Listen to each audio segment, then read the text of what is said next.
Halo semuanya, saya Ali Khairul Sifa dari kelas 1 D3 ITB, dan di video ini saya akan menunjukkan website portfolio yang saya buat, dan saya akan menjelaskan struktur kodenya gitu yang ngebangun website ini. Pertama-tama saya bakal cek dulu websitenya. Sebentar, ini struktur filenya simple karena ya emang nggak terlalu rumit juga, sederhana aja ini websitenya. Kita langsung ini aja ya, cek websitenya. Oke, nah ini tampilan websitenya. Sekarang saya akan scroll aja dulu penjelasan detailnya nanti. Sini ada bagian about, rangen ini bagian project, dan di sini itu bagian kontak. Ini footer. Oke, simple kan? Iya, simple. Dan sekarang saya bakal split screen dan menjelaskan kodenya.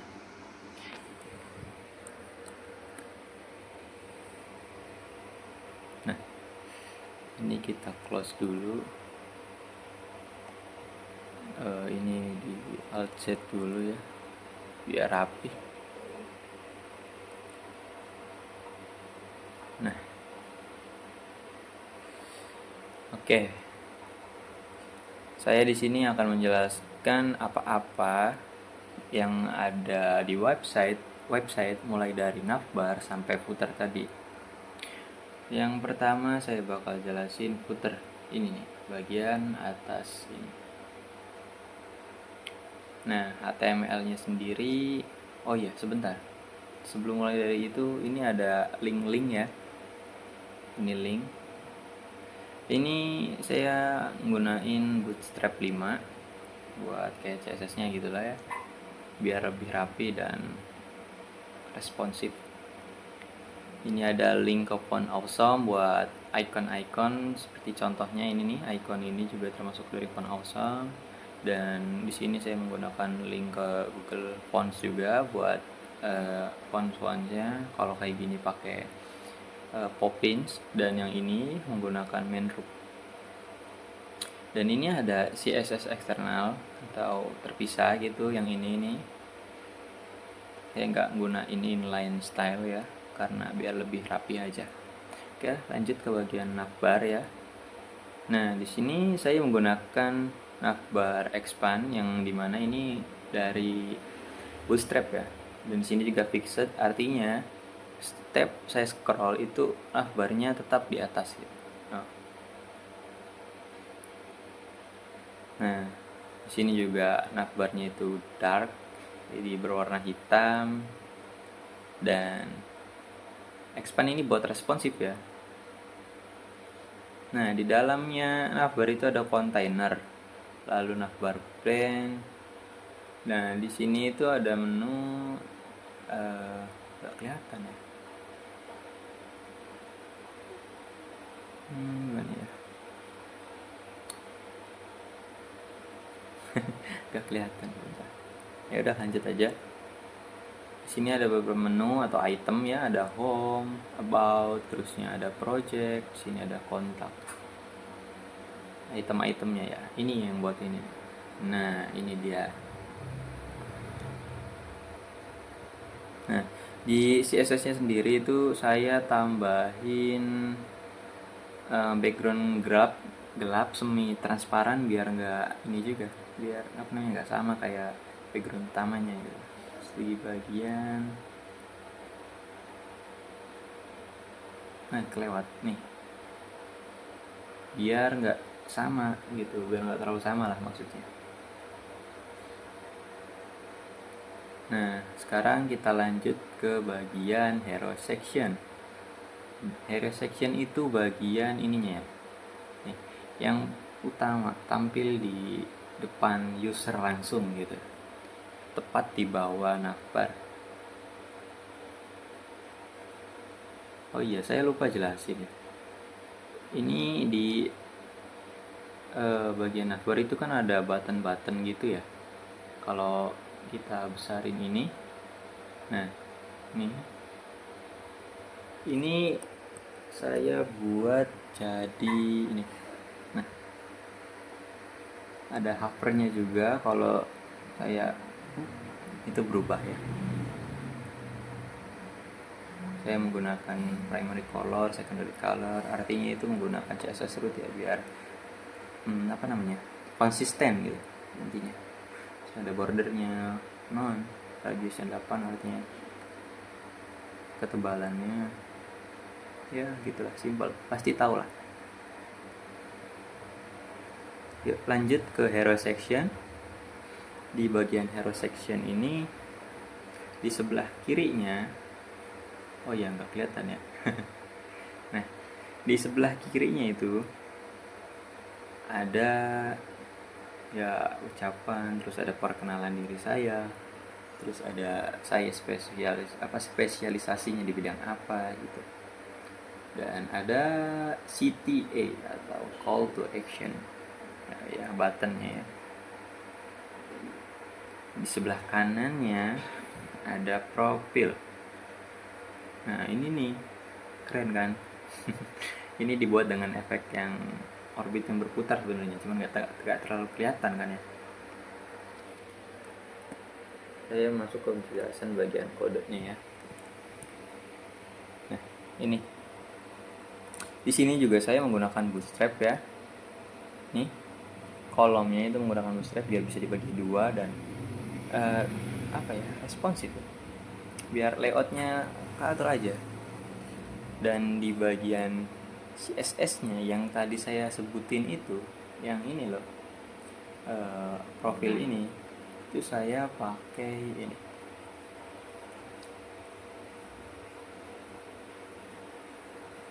ini dia. Bukan, mana ya, profil image. Nah ini, nah sini pakai ini biar ada tampilan kayak gininya langsung dari CSS ya, nggak dari HTML gitu kan. Mungkin itu aja sih yang saya jelasin di bagian hero section. Kurang lebih sama untuk bagian button CTA-nya ini, seperti yang mana ya. Nah ini kan kelasnya BTN ya, pakai bootstrap juga.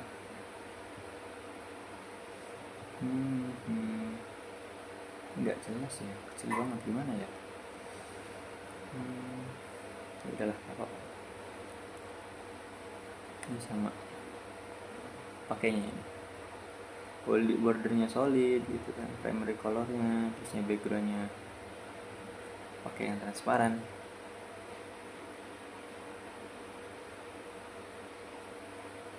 Di sini juga saya kasih hovernya ya, sama ya, saat kita klik atau kita arahkan pointernya itu bakal muncul efek-efek. Nah, kita lanjut ke about section. Jangan gini, kita cobain dulu fiturnya.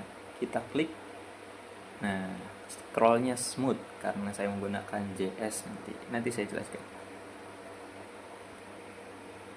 Nah, di bagian about ini ada deskripsi singkat tentang saya, terus ada icon-icon skill yang saya punya, dan sini ada card service, apa yang bisa saya lakukan ya.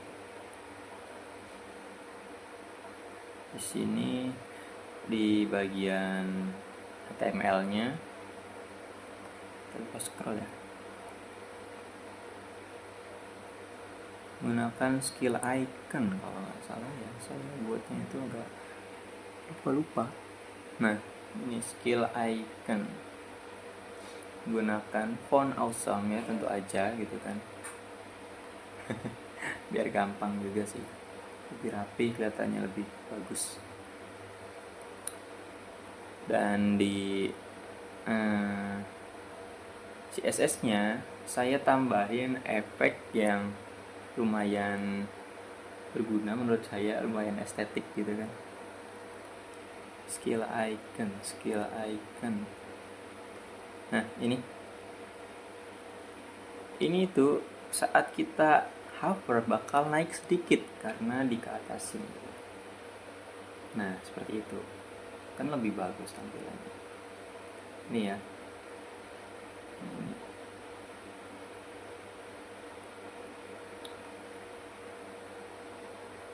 Nah, di service card-nya sendiri itu saya pakai ini biar bordernya itu ungu lembut gitulah. Nah, kalau diarahin juga sama, ke atas dikit terus ada gradientnya, kayak display box apa sih namanya, shadow box gitu, cuman ini pakainya ini linear gradient, nih box shadow. Kita lanjut ke bagian apa namanya, oh ya, project section. Kita coba dulu ya. Wah, fiturnya belum ada nih. Nah, ke project. Nah, di bagian project ini saya menampilkan 2 project terbaru saya. Yang pertama itu perpustakaan sekolah berbasis e-book, dan yang kedua ada portofolio digital. Ini yang saya buat sekarang ini. Tapi ini desainnya ya di Figma, karena saya buat di Figma dulu kebetulan gitu kan. Dan saya langsung merealisasikannya untuk dibuat jadi web. Simple aja. Ininya kurang lebih sama kayak tadi. Kalau kita hover itu bakal ada apa namanya tuh, ke atas.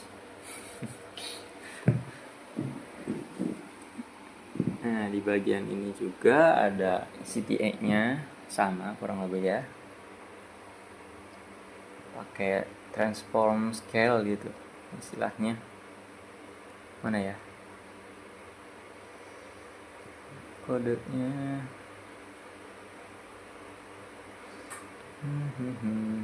Di sini juga saya pakai kolom biar rapi aja, bootstrap ya.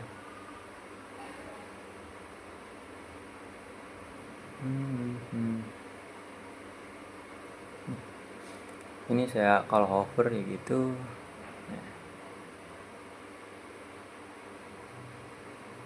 Kayak gimana ya? Intinya kalau pakai translate ini tuh nanti saat di hover bakal zoom in tuh. Nah, oke. Mungkin itu juga. Fiturnya sama semua sih, jadi saya ngejelasinnya juga nggak terlalu banyak ya, nggak terlalu detail. Nah, lanjut ke bagian selanjutnya yaitu ini loh yang mana ya, CTA action. Nah, ini ke bagian kontak malah footer. Ini aduh.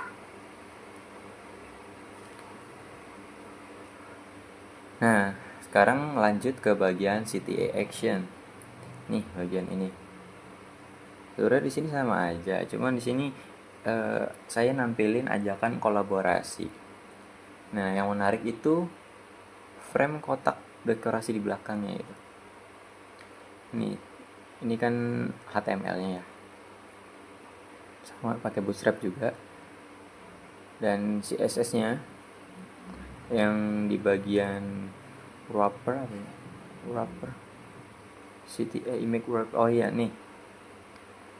Nah, dengan pseudo elemen ini tuh saya bisa nambahin border yang tampak berada di belakang gambar. Cuman saya belum bisa merealisasikannya gitu. Gak kelihatan emang. Ya sekarang saya websitenya berfungsi dengan baik, jadi ini PR buat saya nanti gitu. Gak tahu kenapa gak muncul.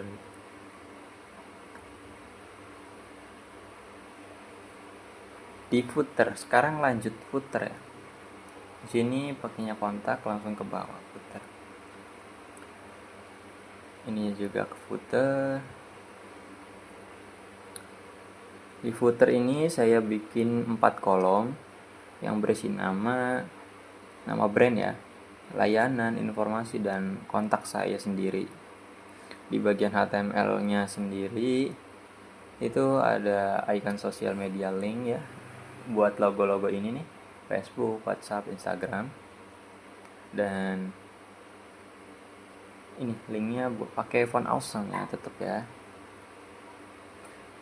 Sini juga ada saya kasih ref ya biar langsung ngarah ke nomor WhatsApp saya gitu. Terus email saya. Di bagian CSS-nya itu nih, CSS footer social link. Nih, social link biar tombolnya itu lingkaran. Saya pakai border radiusnya itu 50%. Dan warnanya ya sesuai CSS itunya sih, rootnya. Biar selaras dan konsisten warnanya gitu. Mungkin itu aja yang websitenya. Oh iya, satu lagi. JavaScript yang saya tambahin itu cuma responsif sama smooth scroll. Ini dia, di paling bawah saya nambahinnya. Nah, ini nih, smooth scroll JavaScript. Ini fungsinya itu saat ngeklik apapun yang ada ini atau CTA itu scrollnya smooth gitu, kayak ke kontak ini loh, boom, smooth gitu, nggak instan gitu, kayak pindah ke satu section ke section lainnya itu smooth. Penjelasannya itu gimana ya, saya agak lupa ya, intinya gini loh, ini tuh nangkep semua ID dari enggak ya, bukan nangkep ID ya, arahin ID-nya itu ke internal link gitu, jadi semua linknya itu ditangkap. Nah, nanti baru diarahin ke ID yang ada di halaman itu. Gimana ya? Poin intinya sih ada di sini. Jadi smooth gitu, nggak instan. Ya kurang lebih seperti itu. Saya juga cuma tahu fungsinya gitu kan. Oke. Oh iya, dari tadi kan saya nyebutin CSS root apa sih itu CSS root? Nih, CSS root itu buat konsistensi dari warna webnya atau tampilannya itu. Kok nggak ke ini ya? Bentar. Nah, CSS root tuh ini. Jadi intinya itu fungsinya buat nyimpen warna, kayak palet warna gitulah. Dan ini buat mudahin kalau misalkan saya mau ngerubah warnanya gitu. Sini juga saya dibantu sama Bootstrap sih, jadi kan rapi. Oke, gini itu aja. Di CSS juga saya nambahin media query, query sama buat responsif aja sih. Padahal dari Bootstrapnya udah ada sebenarnya. Nih, ini tuh kayak ngurangin font, terus gambarnya saat dikurangin, dikecilin gitu. Aduh, kok hilang? Ini, ya, kok hilang sih? Nah, itu kayak gini. Biar gridnya itu tetap rapi, terus ukuran font sama gambarnya menyesuaikan gitu kan. Intinya itu. Yap. Dan mungkin itu aja. Saya mau ngeluh sedikit, secara teknis itu implementasinya itu cukup menantang ya. Biar menyesuaikan efek visual biar sama gitu di semua device.